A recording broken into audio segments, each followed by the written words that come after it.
Welcome to the Seattle Investors Club podcast with Julie Clark and Joe Bauer, where we share the nuts and bolts of real estate investing from our 20-plus years in the industry. Sit back, relax, listen, and immediately take action. Are you ready? Here we go. Welcome to the Nuts and Bolts of Real Estate podcast. My name is Joe Bauer, and I'm here with my co-host, Julie Clark. Julie, how you doing today? I am amped up on 20 ounces of coffee, Joe, ready to go. I've already broken up a giant sister fight this morning. So little tip for you homeschoolers, always make sure you have enough tape and string in the house because we just got an all-out blowout this morning. Actually, it was kind of interesting because they were negotiating. One had the tape. I have twin girls, okay? They're 12 in sixth grade. And unfortunately, I didn't plan well for the science project that they're working on this week. So one had tape and one had string, okay? And we live in a house of negotiation. It's some pretty funny stuff that goes down in here. But today, the negotiation was, I'll give you some tape if you give me some string.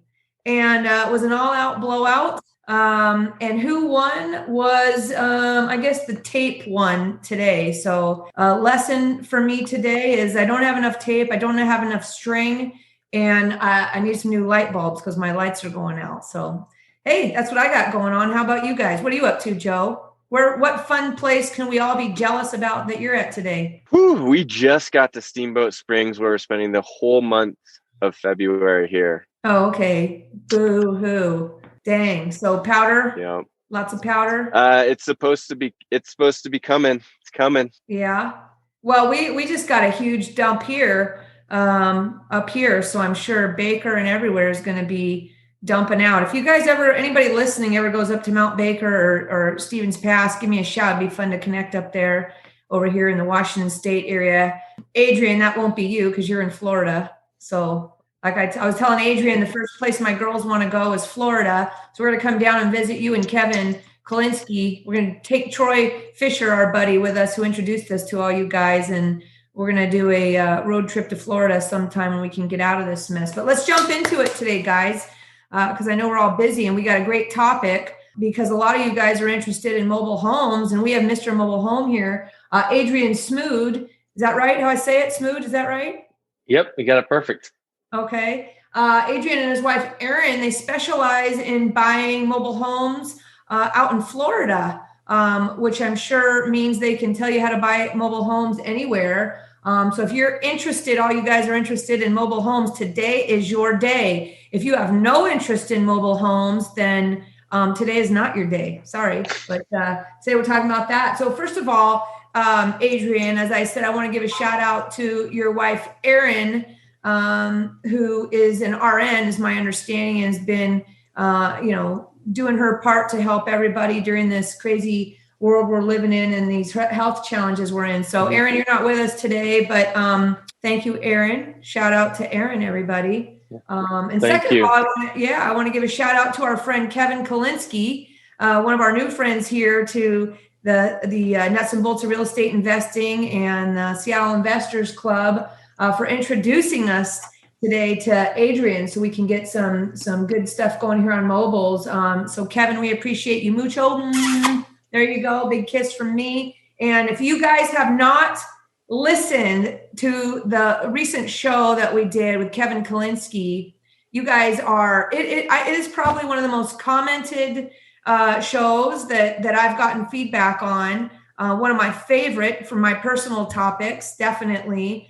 And I'm going to tantalize you guys. Joe's going to drop it in the show notes.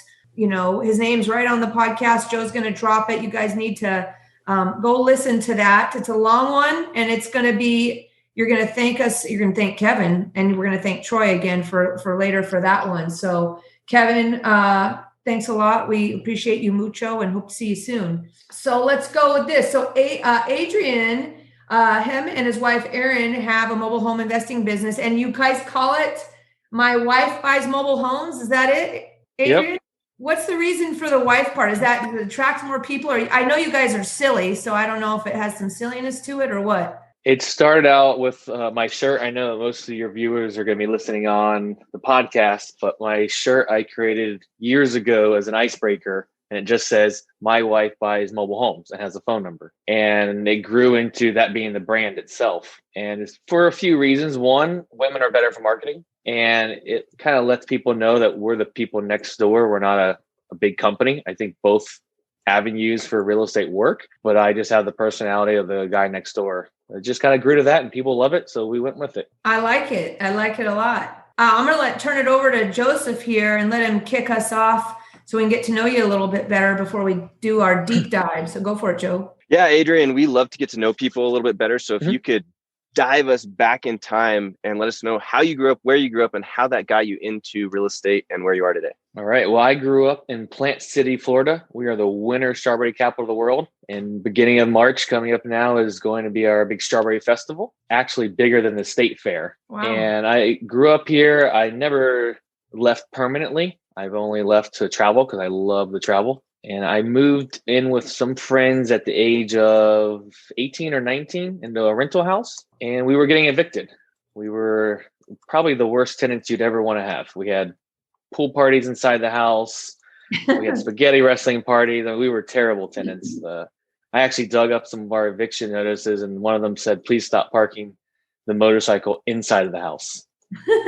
And it doesn't get that cold in Florida, but my friends still didn't want to have to deal with warming it up. Anyways, my cousin was a mortgage broker at the time, and he said, "Why don't you buy a house?" So I said, "Okay," and signed the paperwork. I bought a house with $1,500 out of my pocket. And this is 17 years ago. So you kind of needed a pulse to be able to buy something at that time. And that's what I did. And I moved all my friends in that helped me get evicted. And that worked out better than it should have. We didn't get in too many fights because then I realized the landlord was right. And we were bad tenants. So anyway, so I bought another house a few years later, and that happened to be the top of the market. I had the ARM loan. I was losing a little bit every month, but it's okay. You refinance in a few years, and we all know how that ended. And it was a short sale. And then You mean a free education course? Yeah. I looked back. I think I only lost about $10,000 of my money over a few years. And I don't think that was bad at all. As like you said, free education, and it made me very conservative going forward. And we did buy a few more houses, including the house we live in, with bank financing. And the last one we bought was the one that Kevin talked about on the interview you had with him. Yeah. And that was the last bank finance deal we did. We got into mobile homes really because I started listening to what I call the old gray-haired, bald people in the back of the room of the RIA meetings that have been doing it longer than I've been alive. And they all mentioned mobile homes. Either they owned them or used to own them. And I was like, well, these guys know more than me. And we were all about cash flow. We realized that's really what mobile homes are about. And so now we are selling that original house I bought 17 years ago. Today I'm driving over there after here. The tenants just moved out, and we're going to get it cleaned up and put it on the market. Nice. Are you guys full-time working through all this? And, are you guys full-time investing at this point, or both, whatever? So I am full-time real estate. I switched over, I don't know how long ago, maybe 5 years ago now. Very fortunate. As you said, my wife is an RN. She was full-time as an RN at that point, and we lived off of her income. We don't have kids yet. We're pretty frugal people. We spend our money when we like to travel. So we just lived off of her income and snowballed everything that I was doing. And then my big hairy goal a few years ago was to retire her before she turned 30. And I created enough passive income through the business, and she was able to retire. And I say it with quotes because people that retire that young get bored. So she didn't stay retired long at all, only maybe a few weeks. And she took on a PRN job so she could work basically when she wanted. She filled in for the nurses, and she loved it, but she's quit that job recently to basically go and do COVID relief full time. So Wow. She has been off and on since April. I think she left April 1st, and she's been off and on through New York, Louisiana, Texas a bunch of times. Wow. Going and helping with COVID. Wow. I'm sure that's a whole nother show we could do on that experience, boy. And we can't thank her enough. So thanks, Aaron, if you're listening. Hopefully you're going to listen at some point. We appreciate you very much. Good stuff. Well, Awesome. So I'm going to keep going here. So do you guys purchase, single, double, triple, wide, everything, or what do you guys focus on? Or probably a better way to ask it is, what do you buy or what do you not buy? So what do we not buy? We have not purchased a park yet. I don't know if I want to or not, because there's a lot more government involvement there. And I like to stay just below the eyes of everything and just deal with a single person, and you get a different quality tenant. Not saying that they're bad mobile home parks, and we just haven't purchased one yet. We've looked at them. Then there's the mobile homes that are in the park. So you're buying the home and then you're still paying the lot rent. All you own is a home. We have a few of those. The coin term for those are Lonnie deals, because Lonnie Scruggs, his book Deals on Wheels, which I think is phenomenal. Even if you never get into mobile homes, he just kind of changes your mindset on money and how it works. We've done a few of those. We still have a few of those. They're not our favorite, because when a big hurricane comes through, which we have those often here, and it gets blown away, you're left with lot rent. You don't have anything. So that's one of the reasons. The other reason we don't love them is I lose some control. The park manager still has the ultimate say on a lot of things. And so they're just not our favorite. But our bread and butter is a mobile with the land. We don't care how small of a lot it is, bigger the better. And we don't care about the age. The market has kind of given us the old ones, the ones that the banks won't finance, the ones that look like the one behind me, if anyone's actually watching. The 1960s, 70s. We have a few in the 80s. And I think we only have 2 or 3 in the 90s. And that's the newest that we have. You don't scrape them, the old ones, and put something new in its place? No. So we've had one that's what we should have done. It needed a lot of work. But once I started doing the math of getting a used one down there, moving a lot of stuff, upgrading the septic to the new code, and getting it all there, we were going to spend a little bit more money. And we had a lot of unknown. Right. And I didn't love the idea of the unknown. Yes, we would have gotten more rents. We would have had a more valuable property. But the tenants that we have in there are super happy. They've made it their own. They wanted it for the lot more than the home. So we look to buy it most of the time to attract the tenant that we want. And we love the blue collar tenant, the person that wants to bring their pigs and maybe sheep and turkeys and rabbits and have them all outside. That's who we want. They have a work trailer to go and work on properties or different things like that. That's who we want. So we buy properties that will house that. That is interesting. You buy for the tenant that you want. That's interesting. I always wonder about mobile homes that are old like that. Like I'm not a mobile home investor, obviously, so these are going to be some basic Dumbo questions here. But is there a thing that it's hard to find parts, or is there anything about that on old mobile homes that make it difficult to service and maintain? Are some challenges? It's not like stores that you go to buy old parts, or mobile home junkyards, or that'd be you. So you start that. We've got a guy on the side. Well, we have a bunch of mobile home part stores around us. Okay. Because we have a lot of mobile homes. Right. But yeah, if one of the Lowe's that I go to has door handles for mobile homes and the other one doesn't, because before, I believe it's 2004, a lot of the walls are thinner and there's a lot of parts that are different. After 2004, they're the same materials that you have in a site-built home. Okay. So yeah, the doors are thinner and smaller, which means you have to have a different door lock. So there are different, like I said, Lowe's that I can't go to and buy parts for. But a lot of the times, if we're going to do work, let's say a shower faucet, yeah, the part is going to be so much work and everything to find. We just replace it with a new one. You can replace them.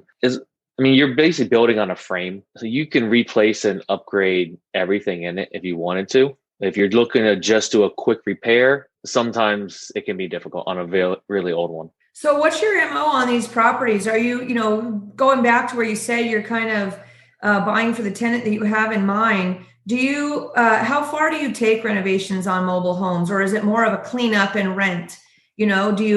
What does your standard deal look like if there is such a thing? Are you going in and just doing paint and flooring and, what does it look like?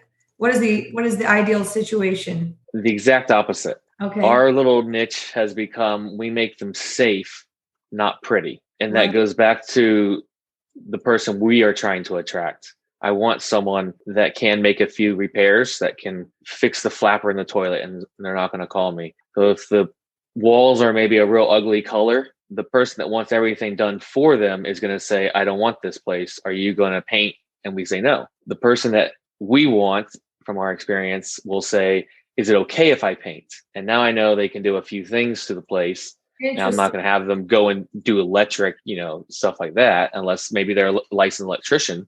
And then we can talk about stuff like that. What we are trying to attract to the handyman, like I said, the blue collar, and they don't care about the looks as much as the property, and they want to do some work to the place. But we very rarely paint. Now, we had dealt with one last year that the dogs, I don't think, had ever been let out to go to the bathroom, so it smelled really bad. And we ended up painting the entire place with kills after doing a bunch of stuff. So in that case, yes, we painted the place. And we do get a tiny bit more rent for doing that, but we're looking for really long-term tenants over top rent. It has become our niche. So does that work the same way then if you don't have a big piece of property attached to it, or most of the time it comes with property when you're buying these things, Yeah, I mean, we have people in a 0.09 acre lot.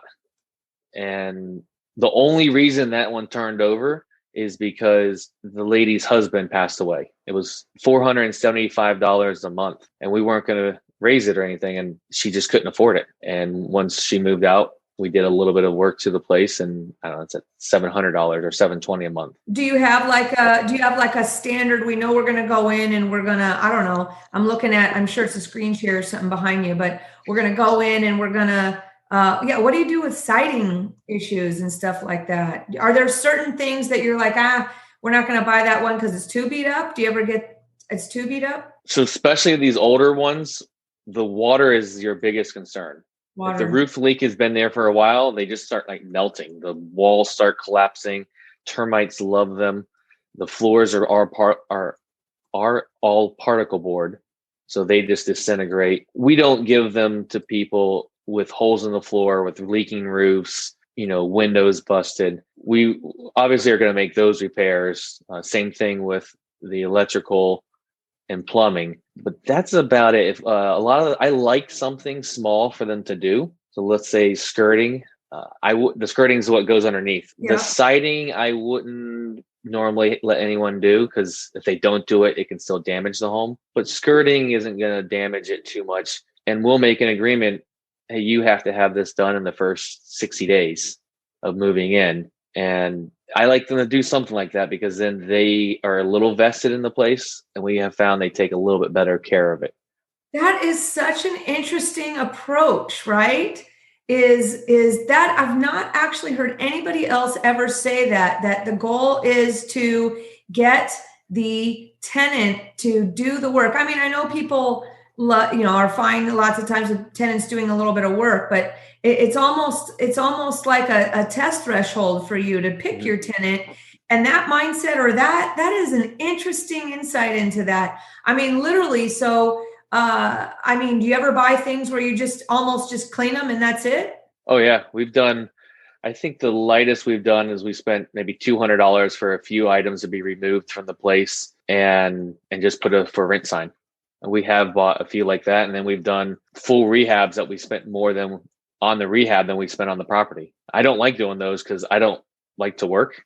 That's the time you have to really do work. I like the easier ones. Wow. This is an interesting thing. So this is sort of in the single family world here. I always encourage all these people that flip homes and stuff, especially in the market conditions that we have now, where we have such low inventory. I challenge you, but if you're listening, I challenge all our flipper types to what I call it prehab, where you just buy it and clean it up. And if you're, it depends on if you're going to buy and hold or what, but if you were planning to flip, just clean it up and throw it back on and sell it as is. You're getting a deal when you buy it, and, you don't need to do this big rehab, but people like to put their stamp and their brand on it, and that's kind of what they think is the fun part for them, I guess. But, these days you can do what you're doing even with a single family home, I think, and have a success. But that's interesting. So do you go ahead? I was gonna say that's a decision we have to make now on that house I told you we're selling. Is do we just do exactly what you just said, just kind of clean it up a little bit, or do we do a full rehab on it? Because this will only be maybe the 5th property I've ever sold. I'm not good at selling properties. I don't do the fix and flip game. Right. So that's a decision we have to go and make now. Which way to go? Yeah. I mean, on the single family stuff, I just say, if you can, if it's easy for you to make it refine, if there's water coming into the basement, maybe spend $6,000 and put an interior drain in so there's not water coming into the basement. But these days, people might buy for cash, or we don't know. We have roof.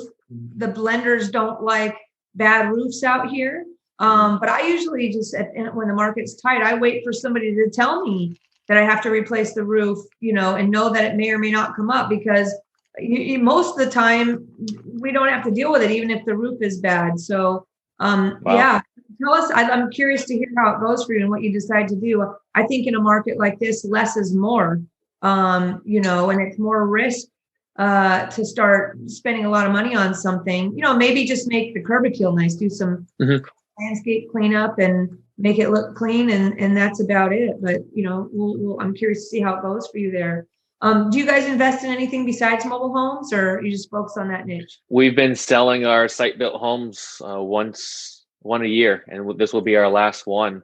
We will buy them back again in the next recession, but we've had a lot of equity. Some of them I bought not knowing anything and just kind of got lucky that I bought the right time, and the appreciation was on my side at that point, but we didn't buy them for the appreciation. We bought them for the rent. And now we realize we can make more on that equity if I put it into mobile homes or lend it out to someone or something alternative. Right. I'm with you there. Hey guys, it's Julie here with a quick break from the show to discuss an opportunity some of you may have interest in, which is to work more closely with me.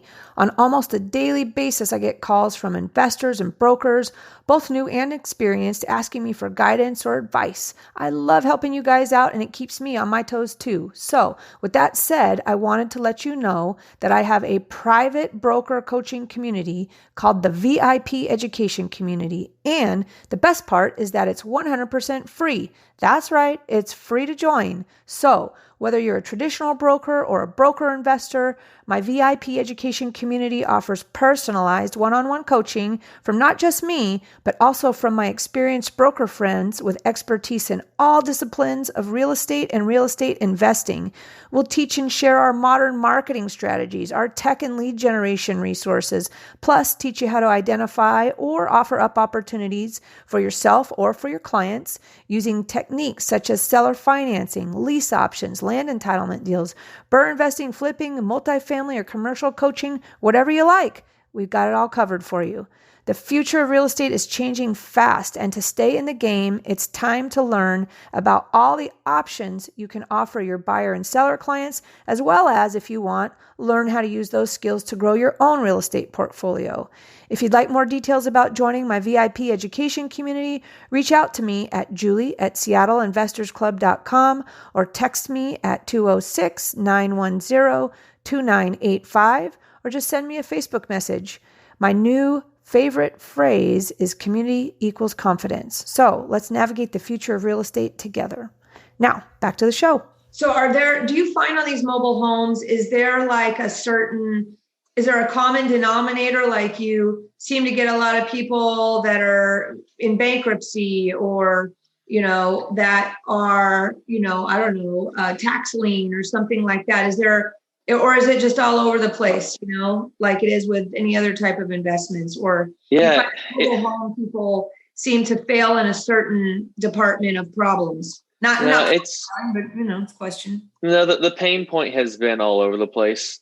I will say our best lead source has been realtors and other investors, because other investors don't know about mobile homes. They think that they're ugly and terrible, and they talk them down. And I say, you're right. Just give me all your leads. And that's been one of our big lead funnels. And then realtors, because a realtor doesn't want to deal with a $20,000 mobile home most of the time, because it's not worth their time when they want to deal with a $200,000 property sale. And they want to, there's good realtors out there that just truly want to help people. Those have been over half of our leads for the last few years. And then we do the signs on the side of the road.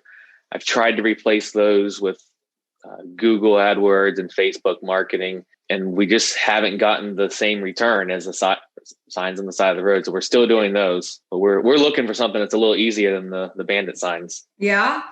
What would that be? I mean, I really didn't want to find an online marketing that works, just because you can turn that on and off, and I can be in a van somewhere camping for a month if I'm doing that versus, I know I got to go put my signs out, or I have to hire someone. We had a few people that were decent at putting the signs out, but most of them, they last a week or two, and you got to find the next person. Right. Understood. Well, good stuff. Has the pandemic or job loss and all that stuff affected your business at all? For the most part, no. I believe that mobile homes are very recession-proof because they are the affordable housing. Now, we have people anywhere from, I think, $600 a month rent to $1,200. And so for our market, I would say the average is, in that same comparison, and an apartment would be maybe $800 to $1,700. So we keep ours below market rent on purpose because we want that really, really good tenant pool. So we're a little bit lower than a site build or an apartment, but the demand here is so high. We're in between the two big markets. So we're not in a congested city. So we have people moving to Florida from all over the country to get a little more rural. And yes, the jobs have dropped some, but we have a big warehousing is really big in one of the markets that we invest in. So they're really recession proof because at some point, if a higher income family, one of them loses their job, the other one still has it, they can't afford a $2,000, $2,500 rent anymore. Everyone starts moving down. Right. We do have one tenant that is truly struggling because she was a bus driver for the theme parks, and that's dropped like crazy. How do you check, or how do you screen tenants? Do you screen them, or how does that work? Oh, yes. We have a pretty intense process to talk to us. The short on how we screen is we put our marketing out there, signs on the side of the road, Facebook, Craigslist, all those different things. And everything directs people to the property. We don't talk to anyone. Everything's automated at that point. Then they get to the property and they have to actually walk around, and in one of the windows has a phone number. It has all the information again, but it has a phone number, and that phone number is the only phone number we'll ever answer. We don't even check the others. So now we know they've at least seen the property. Wow. They have all of the information, and then we'll answer any of their questions, which most of the time, if they have a question, it's already in the ads. And if they want to see the property, we have them send us a copy of their ID. We give them the lockbox over the phone, and we give them, we use SimpliSafe, the security system. We give them the SimpliSafe code, and they do a self-showing. They walk around, they tell us then when they lock it all up, and we can monitor if they've come back before we get to change the code because we have SimpliSafe, and we can see when people are in there. I like that. I love that. So that isn't, man, you guys, you got some good tips here today. This works for single family too, really, right? So you push all your ads that forces them, like, what does an ad say? Like, you have to go to the property? Just what does it read? So if it's a voicemail, it'll tell them the basics of the property. Here's the address. Please drive by. And we will not be checking the emails. Sorry, we will not be checking the text or voicemails. And then in the yard, it says, please see window. It has, again, the information. So everything, like I said, Facebook as well, it just gives the address, and we have an auto reply to any messages that we get, drive by the property. So a lot of what this is doing for us is it's making sure we comply with fair housing because everyone's getting the exact same information and we can't be discriminating. But also it's seeing if people can follow directions, if they can read the ad, and that in hopes is going to tell us if they can follow directions in a lease and we can get along well. Good stuff, man. I just got the goosies over here on these. This is like this is beyond mobile home tips here. This can be used. I like the efficiency of it all. So what about for income screening or whatever? What does that look like? So we do 3 times rent. We'll go down to 2.5 times rent. But we like, the goal is to get 3 times rent. Again, I mentioned we don't push to the top of the market. We go a little down because I want a big pool of people. And my most important thing is getting the right person in there that is never going to call me, and not because they're letting the property be destroyed, because they're taking care of small things. They're taking care of the property, like pre-maintenance, and they don't want me over there all the time. They want privacy. So that is my full goal. So the bigger the pool of people I can get, the pickier I can be there, and then I can be off to the next deal or traveling and hiking, which is what we really like to do. I feel that's our screening. A lot of our screening, like I said, is from the process of getting into the property and seeing it. I don't think we have denied a person in a long time because of their background or their money or anything like that. We approve probably 99% of our applicants because it's very hard to even put an application in. We don't just have a website, go put an application and pay us $50. We don't make much money on applications, and we actually call their landlords. And I know most people don't do that because we don't get calls. Right. And so we call landlords, we call income verification. We have a lot of self-employed people, so sometimes there is no one to call. But we'll look for tax returns, bank statements, however they can prove to us and that they are making money, and it looks legit. We go that route. That is some good stuff right there, guys. What is the most challenging thing? You guys have it nailed down pretty good. Still investing can be challenging for you guys. They're experts at mobile home investing and have this kind of no nonsense plan, I'll call it. What is the most challenging part of your business for you? Right now it's finding them, because a lot of people have moved to the mobile homes because everything else has become so inflated, and people are buying them at what I believe to be higher prices than you should be responsibly in Florida. Because I mentioned earlier about the hurricanes. On these older ones, we would never look at anything below a 20% ROI. And I see lots of people buying them for less than that. If that's their goal, that's your goal. But if a hurricane comes and wipes one out, and let's say we paid $30,000 for the place, the cheapest in theory I can get away with getting that rent ready again is going to be $25,000 to $30,000. And that's for a used single wide, maybe in the 80s or 90s, because of all the stuff that has to come up to code, possibly taking down trees, talking to neighbors about being pulled over there. The permitting is very expensive in Florida. I've heard it's much cheaper in a lot of other states to move them. And I don't want to deal with all that. That takes time. And so but we have to be prepared for that, because again, we have hurricanes. It's part of the plan. At some point, I hope it never takes one out, but it could. We prepare for that. So it's finding them right now. We did not do as much marketing last year as we could have and should have, because we kind of took it as a rest year and a year to get some of our systems down pat. And we do have an office manager that is fantastic. She's why we're able to travel a little bit more. She's a stay-at-home mom, and she helps out, and it works well for her life as well. How do your tenants pay you rent? Like, what method do they use? So unfortunately, we use Bank of America, because I don't like Bank of America that much, but they are one of the 4 banks I could find that have this thing called a deposit only card. And what it does is we give one to every tenant. We've changed instead of the Julie as being the name on it, it'll say Central Ave. And then we have that actual card number as well. And all you can do with it is make a deposit.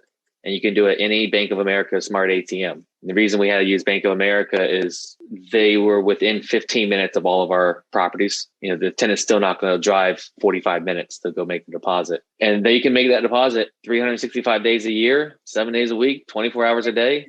Is that because they're using cash or something like that? Or, because doesn't Bank of America have the Zelle app that is like Venmo kind of? Yeah, they can use cash, they can use checks, they can use money orders, anything that you can put in a bank. When my wife came on helping with a lot of this part of it, I was probably using 5 different methods of collecting rent: e-rent payments, Cozy, a few other online systems, some cash stuff.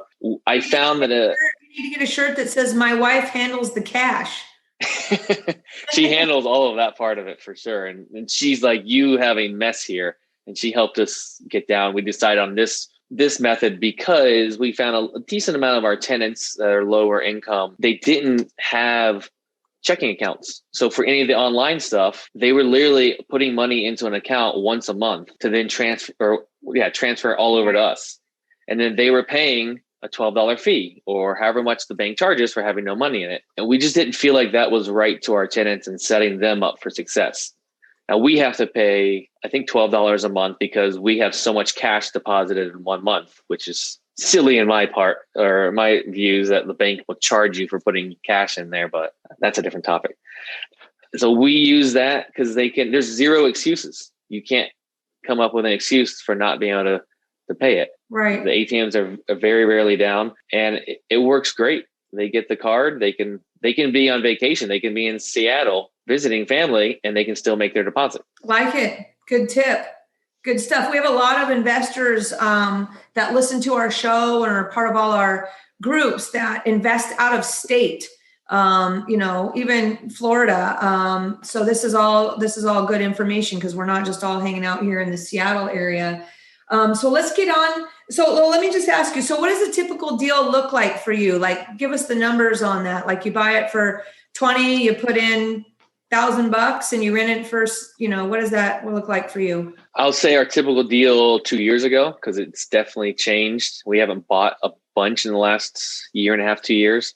So the typical deal 2 years ago, we would buy it 20 to 20, maybe 7,000, something like that. And we'll put in up to $5,000. We did have a few 2 years ago that we put in about 20,000 into that needed a lot of work. And so they'll rent for anywhere from $720 till about $1,000. Wow. And you can rent them for a little higher than that. But again, I like to keep it pretty reasonable. We're buying the most expensive one I've ever put on a purchase price at $50,000. We're supposed to close last Friday, but it's going to be this Thursday now. And that should rent, I'm putting my numbers at $1,050, but I know that we can push it a little higher if we decide to. I'm going to put a little bit more work into some of the roof. I'm going to put some preventative maintenance on it, maybe $5,000 in it. And then I have what I call the lotto ticket. It's on a double lot and the other lot is empty. So there's a chance that I can split it and sell that other lot off. If I can't do that, I might be able to just put a fence down and charge someone for parking their utility trailer on it. I wouldn't turn it into something big because it's in a family neighborhood. But there's room to make some money on this empty lot in the future. But I don't put that in my numbers because I don't want them to be tight. I want them to be really good. Are there, like, here in the Seattle area, we have this zoning changes and all these things that allow us to have more density, or people can build what we call DADUs, detached accessory dwelling units, all these types of things. We're not talking about that with you, but if you're doing marketing, are you looking just for any mobile home, or would you prefer to find a mobile home like that has a double lot? Do you pull any lists to try and get any specific marketing done for specific niches within your business? Like you're looking for, 5 acres for some reason. And then, is the septic thing get in the way of some of your deals sometimes, like because the septic's bad, or do you buy something if you have to put in a new septic or a drain field or anything like that? We have done different lists, and I have never had great luck with mailing. I know in the past I'd made a lot of mistakes, and I learned what they were. I did another mailing and we corrected those mistakes, and we still didn't do great.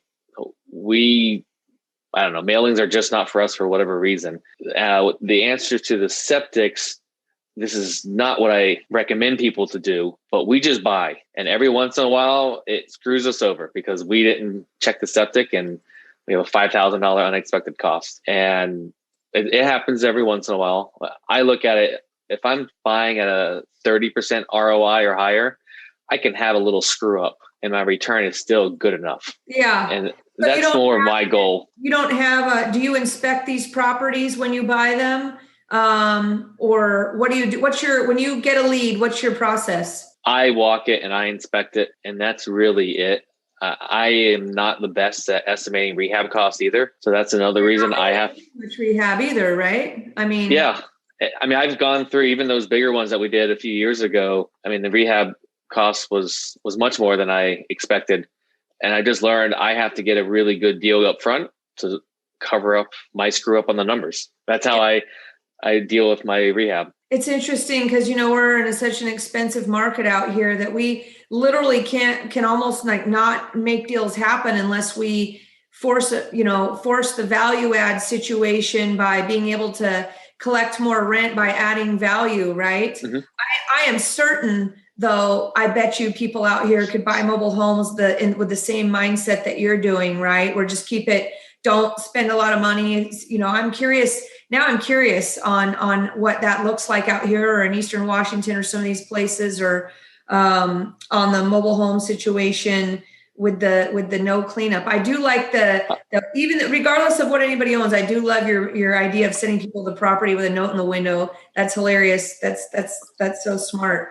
Before I forget, another little piece of why we love, especially the older ones, they can't be bank financed. And I've never met a hard money lender that will put money towards them either. So that leaves an investor that has private money or his own cash, or it leaves a retail person that has $20,000, $30,000 of cash. And our society has taught people, if you have that much money, you go put it down on a $200,000 house. So in order for people to get what they're asking for, they have to let me make payments on it. But we have gotten a good amount of, I don't like the term owner financing, but owner financing. And I don't like that term because I was going to ask you how do you purchase these properties, cash or structured terms or whatever. So give us the lowdown on all that. How do you give us the details of your purchase, and then give us the details of how once it's stabilized with your tenant in there, what does the financing look like? I guess you're getting, like you said, structured sales and making payments, or go ahead. Making payments is always my first thing. And the reason I don't like the term owner financing is it implies interest, and I don't want to pay interest unless I have to. So we've done a few 0% deals, and we've also, I think we've paid up to 4.25% on some owner finance deals. And if we can't do that, then obviously it's a cash purchase, which then we use our money sometimes, and then we use private money. We have the difference in the private money. The reason it's maybe a little bit harder is they have to understand mobile homes. So your private money lenders may only understand, something nice and pretty and shiny, your apartment complexes, single family, but you say mobile homes and they get scared. So that is make it a little more difficult, but we structure ours. We have some interest only payment ones. And then we also have, they're performance-based notes. And basically the person that is bringing the money has a buy-in amount and really doesn't have anything to do with what we're purchasing it for. It might be a buy-in amount of $25,000, and we might be all in at $20,000, or we might be all in at $30,000. That doesn't really have a lot to do with it. They are looking at the value, but they are going to get half of the net income. So we take out property management, we take out maintenance, repairs, we usually save $2,000 for ours, and then vacancy, obviously. So we structure all those numbers, they look at it, and then they get half. Now we're giving away double digits sometimes, especially after the years and the rent increases can happen. But we're willing to do that because to me, the scariest part of debt is when you have no money coming in and you have money going out. That's when you fail with debt. And this structure, we don't have money going out unless we have money coming in. Right. And we like it because, we had 4 vacancies about a year ago, and we had to pay $200 a month, and all 4 had debt on them, but we only had $200 a month of payments. And that helped us not be worried at that time. Right. Obviously we try to fill it as fast as we can because we want that money coming in. That's what we eat off of. So does a typical homeowner, a seller that wants out, right? Do you find that are you having to give them anything down? I mean, like we said, they're all over the place. It depends on the situation. Do you ever like take control in other ways with a lease with an option or options, or what do you just go straight for some sort of structured terms payment, or do you use any other methods? Do you take them subject to, do you ever find that they have debt and you take them subject to, or? Yep. All of the above. Kevin, I've learned a lot from him, and I hang out with all the people he hangs out with. Yep. And those guys don't like the word cash either, but we like to solve the problem. And whatever that problem is, we did our master lease about a year ago now. And as soon as I got some of the quick details of the property, my first thought was, this is a master lease. The short on it is they had it. How does that? So they had the property sold on MLS, and it shocked me for how much. And it failed at closing, or just before closing, because the title work was so messed up. It probably would have cost more than the home was worth. I mean, they had multiple probates that we're going to have to go through. I probably even quiet title. They were going to have to start notifying people that didn't even realize that they possibly could have interest in this property. Because a lot of people in mobile home world, they go in the private, they just go and sell it, and they go to Staples and buy a quick claim deed or something like that. They don't use title a lot of times. And so the titles can be really messed up. So once she explained a lot of that to me, I met up with her and I told her, look, we can rent it from you and then give you half of the rent every month that we collect. So they're renting it to us. We have a lease agreement with them that we have the rights to rent it out again. And it's a performance-based one, not a set amount that we have to pay them every month. And we then sublet it out.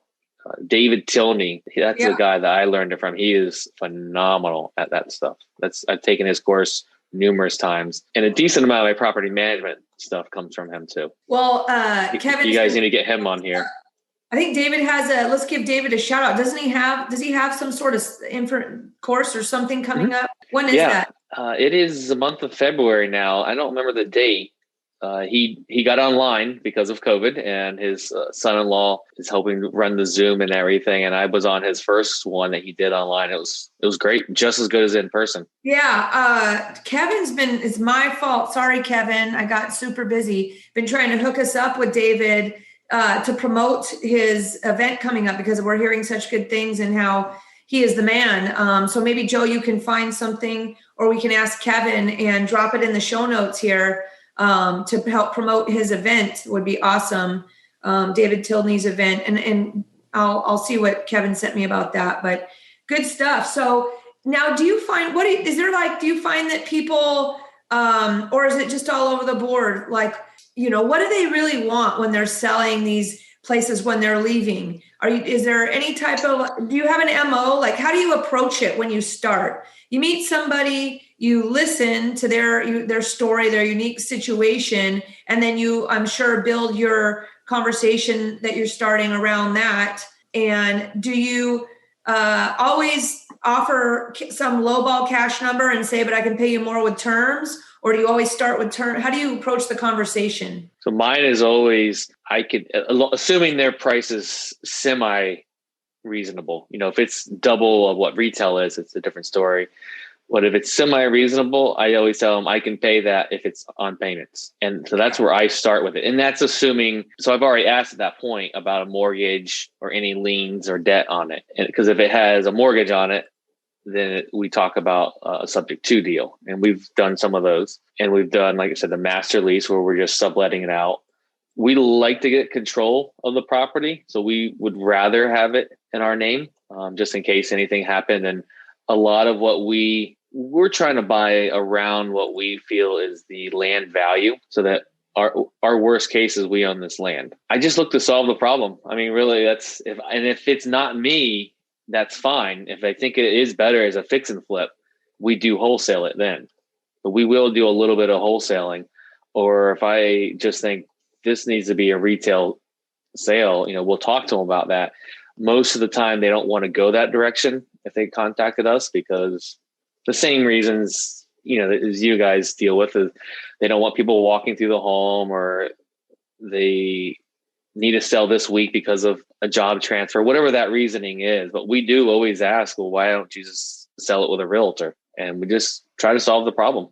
And if we're the solution, that's great. If we're not the solution, that's great. What do you think is the biggest challenge about approaching that conversation of terms? Or maybe there isn't one. Maybe that's just people's in their head, that people aren't going to listen to that, or is it the way that you use the words to make it, more relatable to them? Or do you find that they just, because they're not getting, if you're doing it on terms, do you ever, I don't know, why would people say no? I do think it's a little easier for us to approach them because a decent amount of people in the mobile home world either bought on payments from a private person. So they already kind of know the concepts, and a decent amount of them know that you can't go get the bank financing. So if they want their price, they have to take payment. So they have themselves a little prime, a lot of the sellers. What's the typical structure of your payment? Like, what do you have, like a go-to,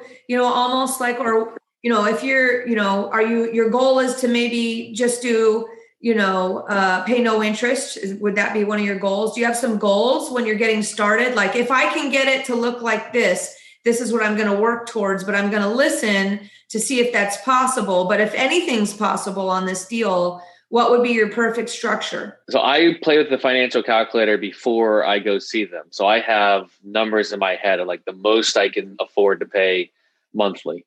So I will play with that. So then when we start talking, I know my monthly payment. But it really depends on where our goals are at the time.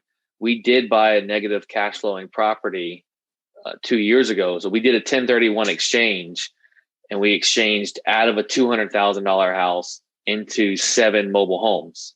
So we went the opposite direction most people go, and we had to have debt. So one of the properties, I negotiated $15,000 of owner financing. We put 15 down and 15,000 at 1,000. Your exchange thing. Yep. Yep. So we had negative cash flow for, I don't remember how many months it was, but it was at 0%. So I had to explain to some people that it was worth it to us because we needed debt. So between the amount we would have been paying in taxes and then the fact that it was at 0%, we were able to make that deal. Now, even though that was a really short one, we ended up paying her off at about a 20% discount. I offered her, we can pay you off early for a little discount, and she accepted it. So we got that note discounted by about 20%. I've never gone back and played with all the numbers to see what we really got it at, but we purchased the place in hindsight at what a cash price would have been, because I didn't realize the ARV was much higher than I expected it to be. And we don't usually look at that so much, but we have to, in the idea that a private money,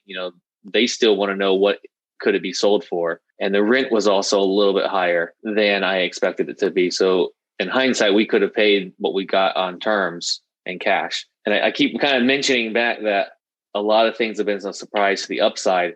And it goes back to that short sale that made me very conservative. Yeah. So I keep running my numbers pretty conservative because I'd rather be wrong and make more money than be wrong and make less money. When you get your terms on your structured deals, are there certain clauses, like the substitution of collateral type stuff, or do you throw, I know who you hang out with, so there's all that kind of stuff. Do you use any of those terms, or, do you throw in any extra, like, to let's say, give you some extra advantages? Sometimes I do. Sometimes I forget. I could be naive on this, but I don't believe it's super important to have it in the mortgage, because you have to have a conversation with them regardless. Even if you have it in there, you still got to talk to them, say, hey, we want to walk it over to this property. And the understanding is if we don't have it in there, it can still be written up and taken care of on the aftermath. I agree. It is easier to have it beforehand. So sometimes I forget to put it in there. Like the one that was negative cash flow, I knew that one was getting paid off quick. I had a feeling we could even get a discount on it. That's something I need to improve on. And so what we're talking about, everybody in podcast land, is stuff that we talk about with our friend Kevin, how we met Adrian. And you're going to go back and listen to Kevin Kalinski's podcast that we have here that Joe's dropping in the show notes. You're going to get like super details on what we're talking about there. All good stuff. Well, I don't want to keep you on forever, but do you have any like pro tips for mobile home investors when it comes to rehabbing versus, like I think I read on one of your posts that said, vents in your mobile home skirting should be within 3 to 5 feet of every corner to reduce, what'd you say, dead air pockets.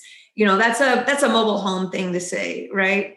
Do you have any other tips that, or like when you buy a mobile home, on your inspection, do you know you're going to go check X, Y, and Z because they're unique to causing extra problems? What would those be? The first thing, if you're going to do anything similar to us, don't over rehab, especially if it's one in the park. I see people often go and try to make it the nicest, best thing. And those are the people that end up coming back and saying they lost some money on the property. As far as an inspection, between the toilet and the shower, that's typically a pretty weak spot, especially on the older ones. Another spot, the floor is right there. In front of windows, doors, we always check the floors there. And I even push on the walls a little bit. People like to put the window AC in it completely level or maybe even tilted in a little bit. And then the condensation runs inside and down the wall versus out.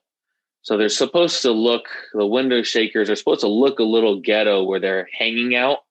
That's the proper way to have it in the window. If not, you start destroying that wall. So I will physically push on walls, and we look for walls. What do? You just say, "Hey, seller, you got bad walls," and you negotiate your deal? Or do you don't like to rebuild walls? They'll see me doing it. There have been times when they just see me doing it and I don't have to say anything. They just saw me pushing on the wall and it moved a little bit. And then there's been times when I was almost scared to push on the wall. And yeah, it was one of those that it's a rehab I don't want to deal with. So what would you do with that case? I did give the guy a pretty low cash offer because I was going to wholesale it. I wasn't going to, if I go out and see a property, I'd give an offer. Right. So I will never see a property without giving an offer. So you are sort of trying to avoid those big rehab type situations because that's not your MO. Love it. Okay. So what else? So pushing on the walls, toilet, sink. What about level? Is there a leveling thing? Do you check or do you not care if it's level? No, that's great. So if it's a double wide, you have essentially two trailers that were pushed together. They're married together. And then so I look at the ceiling all along the center there. And usually there's a closet along the center too. And we ended up wholesaling this one, but I went inside the closet and turned and looked up, and then it was just speckled with mold. And I found it in another spot or two. And then I went outside and looked a little closer to see if the thing looked level. And that's what happened is one side was sinking a little bit and the other one. So the rehabber had to come and actually jack it up and then take care of the roof afterwards. You wouldn't buy that one because you're not going to do that. No, I would have bought that one if she would have given me payments, but I didn't even offer payments on that one because it didn't work for her situation in life. I knew it didn't. And I knew we could also wholesale it. That you would be able to find, maybe I'm wrong. Obviously I'm wrong because you're buying properties, that you would be able to find beat up, or I guess you're not really looking for beat up properties, but that all these mobile homes would have issues. I think leaks and issues, but that's me right. But obviously there's some that are in fine condition that aren't leaky and maybe they got moisture in the floor, but they're not wonky and walls caving in. I don't know why in my head I go, oh, mobile home equals a bunch of problems, but not necessarily, right? That's the myth of why you're like, yeah, keep thinking that, girl, because I'm going to take and send me the addresses. Yeah. Right. No, so the way I usually tell people, I would say convinced my wife that, hey, let's move over to mobile homes is now this one is not something that we normally buy, but it was on the MLS and I just was flipping through the pictures and I got to the one that was on the inside and I showed her the place and she's flipping through and she said, are you buying this for us? Now we live in a beautiful ranch style middle-class neighborhood. And I was like, no, this is a trailer. And it just had been rehabbed. It was on a beautiful property. You can do pretty much anything you can do to a site-built home, you can do in a mobile home. And the new ones have really good hurricane straps and everything on them. I still wouldn't recommend staying inside of them in a hurricane, but there's some nowadays that are rated for some pretty big hurricanes. Yeah. Is that one thing that you're checking then, the straps or how it's attached? Yeah. So some of the really old ones, like the 60s and stuff, it's funny. The way that they are strapped down back then is it looks like they just took a metal ratchet strap, put a pole in the ground and wrapped it around the outside of the home and tightened it down. And they put 2 or 3 of them on it. some of the really old, and that is not the code now. And it blows my mind that they've made it through so many hurricanes, but they have. They can. We joke around. What do you do if you're going to buy one? If there are too many of the straps broken, we're going to replace the straps and have them fixed. Because if not, they become hurricane missiles when the winds start going. Hurricane. Is it a big deal to replace the straps? So in 98, I think is when the law actually got changed in Florida, that they basically made the straps, the distance between them and the distance between the piers closer. So anything before that around us is essentially not up to code. It still holds it. But if you want to put a 1,200 square foot double wide, you're probably looking at about $3,000 to have it all completely updated. And they go through and add them. We don't do it really. Our insurance company that we use doesn't care about them. Insurance is a topic we didn't touch on. Yeah, let's talk that. We use a company, NREG, National Ria Guard. They are for investors only. We use them for almost all of our trailers. They'll insure anything. I haven't found anything they won't insure. The price could be higher. National or? Yes. What are they called? NREG. They might be a good one for you to get on here to talk as well. NRIG, I think. I'll look it up. Yeah, I believe that's it. But they started out at least only investors. They're out of Kansas City, and they'll, like I said, insure anything. Sometimes the price gets a little higher. Now, we don't get named storm coverage on these older ones. That is a risk that we decided we were going to take, meaning if these hurricanes come and wipe it out, we don't have coverage. And that's not an option on some of the older ones. When we have a decent one, we'll search at different companies. Foremost is usually a company that will insure them with named storm coverage, and we go with them if it makes sense financially. To have renter's insurance? We don't require them. I push them very, very hard. Our lease signing is at least an hour just to go over the lease, and we go over everything. I tell them stories until they're tired of hearing me talking. And that's one that I hit on a few times, that our insurance only covers what they see right this second. And it does not include them. And I let them know, and I tell them some stories of times that it's worked out very well for people and times that it would have worked out if they would have had it. We are really, really big on expectations when we're moving someone in. I like that. You put it on them. What about rules and regulations? Do you have any do you ever find that you have problems with, and you have to put some crazy rules and regulations in place related to mobile home tenants and all that? No, no bonfires, no leaving smoking, no parking a car over the top of the drain field. Yeah, that is one that we've learned the hard way, is parking over the drain fields. And we just had to redo one because of that issue. So we will usually mark that off if it's not in the backyard or somewhere where they can't drive over it. Knock on wood, hopefully this doesn't jinx me, but we haven't had any, I would say, government problems.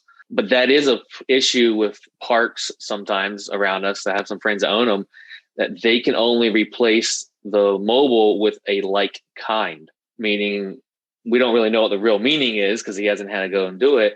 But we don't know if it means 500 square foot 2-1 single wide, which is a very hard to get one.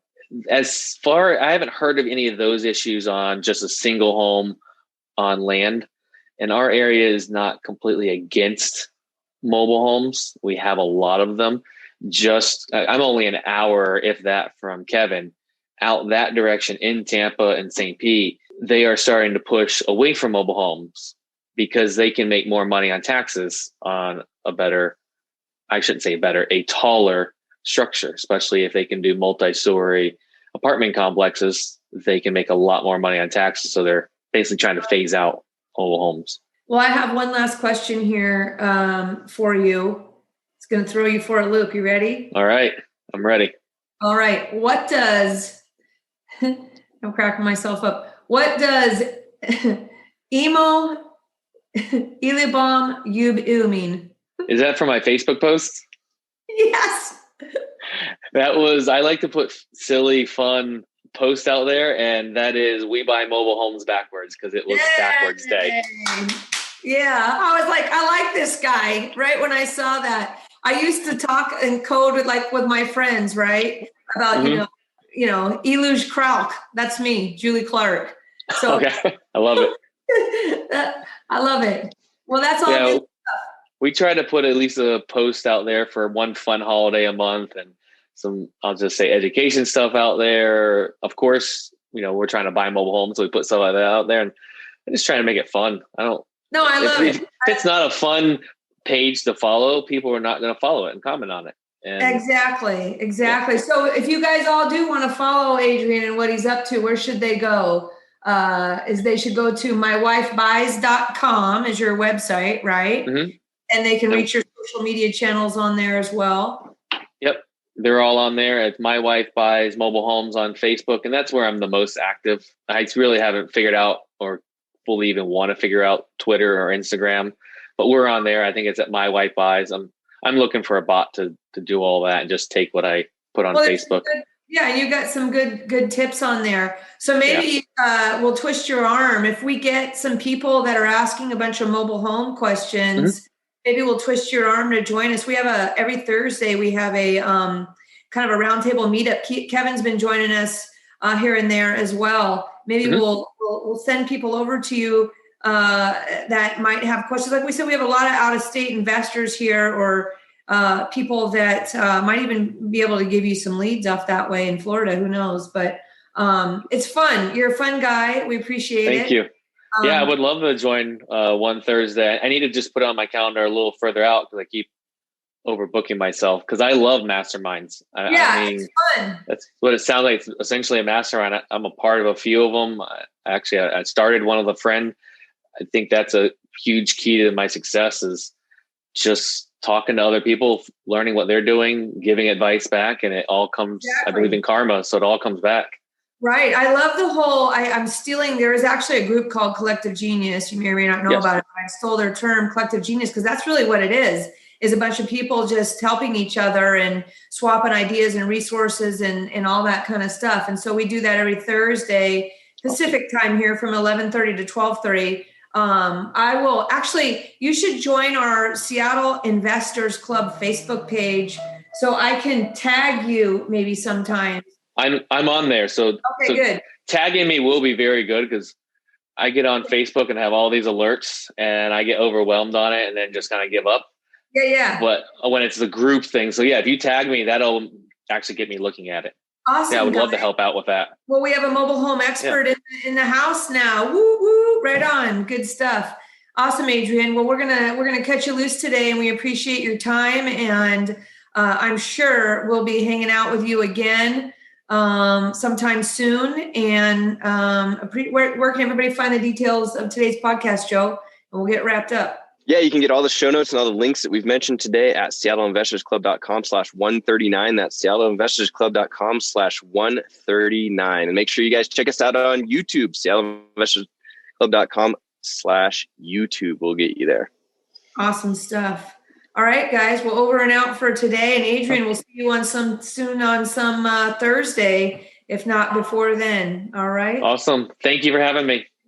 All right. Peace out. Talk to you guys next time. Thanks for listening to the Seattle Investors Club podcast. If you have questions that you'd like to have answered on the show, shoot us an email at info@seattleinvestorsclub.com. Now go out, take that action, and build that real estate business. Thanks for listening.